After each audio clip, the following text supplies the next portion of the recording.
জুলাই আগস্টে হতাহতরা রাষ্ট্রীয় বা সরকারি স্বীকৃতি পেল, ভালো কথা। তারা একটি বিশেষ মর্যাদায় উন্নীত হলেন, বেশ। এটা পরিষ্কার। আচ্ছা, এই কারণে যে তাদেরকে এখন মাসিক হ্যাঁ, ভাতা দেওয়া হচ্ছে।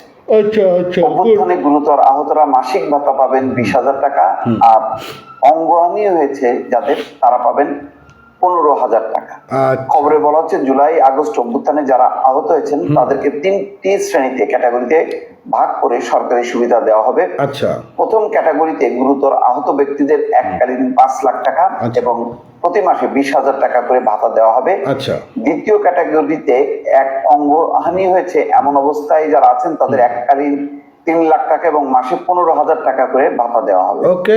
আর তৃতীয় ক্যাটাগরিতে সামান্য আহত হয়ে চিকিৎসা নিয়েছেন, ভালো হয়ে গেছেন, আচ্ছা, তারা অগ্রাধিকার ভিত্তিতে চাকরি এবং পুনর্বাসনে অগ্রাধিকার পাবেন, তারা ভাতা পাবেন না। আচ্ছা। চলো, আমার ধারণা যে খারাপ না, এটি নিয়ে নানা মত থাকলেও একটা স্বীকৃতি পেয়েছে। যদি আচ্ছা আচ্ছা, খুব ভালো কথা। 19-20 করতে হয় সেটা করা যাবে, আচ্ছা কিন্তু আপাতত যে এই অ্যানাউন্সমেন্টটা একটা দরকার ছিল। আচ্ছা, খুব ভালো। মুক্তিযুদ্ধ বিষয়ক মন্ত্রণালয়ের উপদেষ্টা ফারুক আজম সোমবার আহত ব্যক্তিদের সুযোগ সুবিধা প্রদান নিয়ে সরকারের এই সিদ্ধান্তের কথা জানিয়েছেন। আচ্ছা, 3 দিনের জেলা প্রশাসক সম্মেলনের দ্বিতীয় দিনে আজ এক কর্ম অধিবেশন শেষে সাংবাদিকদের এসব কথা বলেন তিনি। গুড।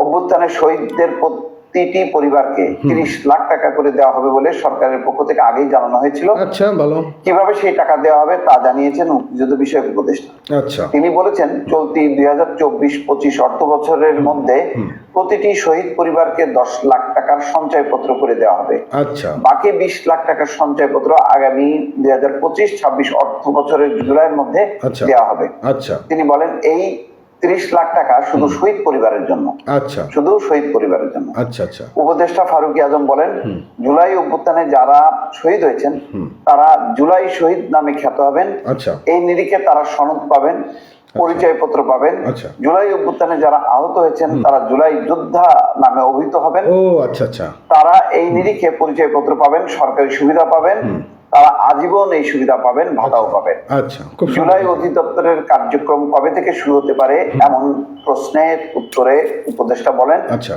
জুলাই অধিদপ্তরের কার্যক্রম শেষ পর্যায়ে এই সপ্তাহের মধ্যে বা শিগগিরই অধিদপ্তর আত্মপ্রকাশ করবে। খুব গুড। একটা নীতিমালা হয়েছে, এটা চূড়ান্ত পর্যায়ে। তিনি বলেন, বর্তমান অন্তর্বর্তী সরকার সরকারিভাবে অধিদপ্তর করছে।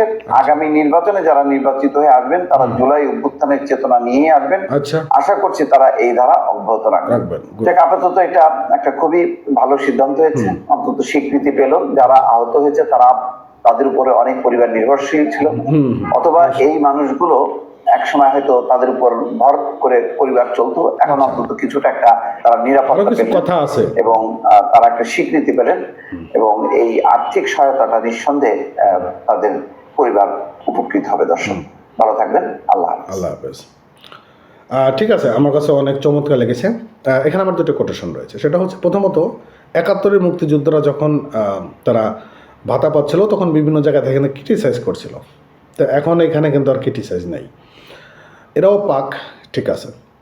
কিন্তু এটা নিয়ে যেন কোনো বাণিজ্য না হয়, এটা নিয়ে যেন মোটামুটি মানে ব্যবসা না হয়, এটার দিকেও কিন্তু নজর দিতে হবে। ভালো থাকেন।